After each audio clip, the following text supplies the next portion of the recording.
Bonjour à tous. Alors aujourd'hui présentation d'un problème de piscine hors sol.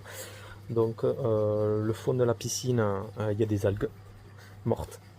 Donc là on voit algues vertes mortes. Et là le fond bleu. Alors le principe de ce que moi j'ai fait en fait c'est que j'ai acheté un système à Jiffy qu'on branche sur la buse d'aspiration. Donc chaque fois j'avais l'eau qui se troublait. Donc les micro-algues mortes revenaient par la buse de refoulement. Donc ce que j'ai fait, je me suis servi du même principe que les piscines hors sol qui sont équipés de filtres à sable ou piscine enterrée bien sûr. Donc j'ai mis le bouchon qui est vendu à la piscine pour boucher l'eau, l'entrée. Donc derrière il y a un refoulement que j'ai débranché. Et du coup j'ai enlevé, donc j'ai un filtre à cartouche, donc le filtre à cartouche je l'ai enlevé. Donc là le principe c'est que du coup ça filtre, hop, aspiration, et au lieu de revenir dans la piscine, ben, ça refoule par l'extérieur, comme un filtre à sable qui a une vanne 6 voies qu'on met en position égout. Donc là, l'avantage, c'est que du coup, j'ai les algues qui ne reviennent pas dans la piscine. Et du coup, l'eau qui se trouble moins. Donc ça m'évitera de chaque fois nettoyer le filtre. Et voilà. Donc par contre, le seul inconvénient, c'est que le niveau de l'eau, il descend drastiquement. Voilà.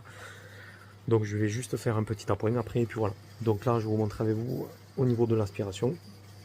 Donc ça marche bien, ce petit système d'aspirateur. Je ne sais pas si vous le voyez en contre-jour. Hop, on aspire, on aspire.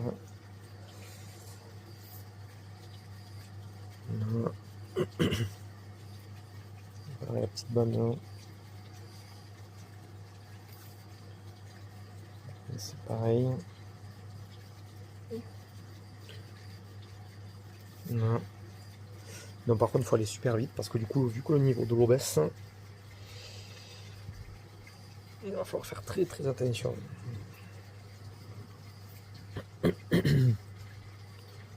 Par contre l'avantage c'est que du coup l'eau se trouble beaucoup moins.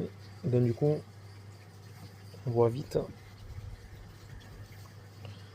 Voilà, donc cette manip ça a effectué. Voilà, quand vous avez des algues, après une eau qui est devenue verte, après avoir fait un bon traitement, vous avez le fond qui est ouvert, donc vous envoyez tout à l'extérieur, donc ça c'est l'avantage. Bon, si vous avez un filtre à sable, bon, c'est que du coup les micro-saletés vont se mettre dans le média filtrant et vous allez pour faire un backwash.